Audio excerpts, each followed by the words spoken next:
প্রধানত প্রার্থী দেখে ভোট দিবেন, প্রতীক নয়।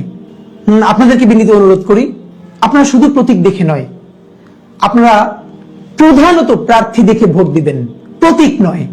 প্রার্থী দেখে ভোট দিবেন। আপনার এলাকায় কারা নির্বাচন করছেন আপনি সবার প্রোফাইল নিয়ে একটু ঘাটুন।